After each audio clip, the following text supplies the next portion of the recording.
महापर्वत रज महोत्सव 14 तारिख आरंभ कर 17 तारिख पर्यंत सफलतार सहित 4 दिन आम समाप्ति करे मध्य वर्षा आसी प्रतिकूल पाग आसी सत्वे आम कार्यक्रम बंद है यहाँ ठाकुर प्रथम अपर करुणा तत्सहित ये कार्यक्रम सफल होगा पछरे ग्रामवासी मान बड़ अवदान रही आमर कमिटर मेम्बर मैंने प्रत्येक घर को घर बुली समस्ते रक्षा खाद्य सहयोग देते तेणु समस्त ग्रामवासी मानक बहुत बहुत धन्यवाद। मशाल यात्रा आरंभ कर आज पर्यंत ग्रामवासी मैंने ही आम ग्रामर भाई मैंने भौणी मैंने समस्ते अखंड सहयोग कर समस्त को धन्यवाद। मुख्यतः मु आम गाँव समस्त युवक संघ मान बहुत बहुत धन्यवाद देवी समस्त गोटे मिलित प्रचेषा कार्यक्रम सफल है जदिओ ये सकारात्मक भावधारा द्वारा प्रभावित होगापी समस्त को अनुरोध करी आमर पार्किंग रे थिबा भाई मान आरंभ करी मंच परिचालना पर्यंत समस्त को बहुत बहुत धन्यवाद देवी। यही आम सकारात्मक भावधारा संगीत हेले बहुत कार्यक्रम हो पार मोर ये आशा मु समस्त गाँव बहुत बहुत सफलता महापर्वत रज महोत्सव समस्त बहुत बहुत धन्यवाद। नमस्कार, महापर्वत रज महोत्सव साधारण संपादक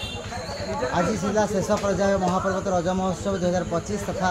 चतुर्थतम महापर्वत रज महोत्सव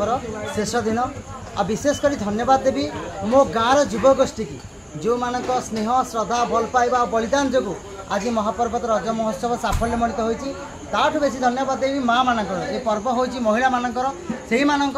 अवदान जो आज महापर्वत रज महोत्सव भी सफल होती आ बेसी धन्यवाद देवी जो पिला माने आम ये अनुष्ठान को आसिक नाचुंट संगीत डांस समस्त रोमांचित कर विशेषकर धन्यवाद देवी आमर जिते दुकानी भाई मैंने ठीक आसते बहुत दूर दूरांत दुकान भाई मैंने आसते पड़िया गोटे आसर जमेले जहाँफल कि लोकार्पण करें सब लोक मान बांधि रखापी सेपटे दोली भाई मैंने भी एथरक आसिकी बहुत कम पैसा भी अन्य मानक सब दोली बसईकी मन भर उपभोग करेले आ विशेष आकर्षण थी एथरक आमर जो लाइव है विशेष मुख्य उद्देश्य थिला आम गाँव में बहुत लोग बाहर रोचे आ जो मैंने कि छुट्टी न पाई पारी गाँव को आसी पारती रज समय से केमती आम महापर्वत रज महोत्सव को मिस न करेंगे केमती जो भी से जगार सेमती आम महापर्वत रज महोत्सव को बसिक एंजॉय करेंगे से ये गोटे आमर गोटे बड़ आह्वान था मुख्य ये थे आमर अरुण भाई ना आमर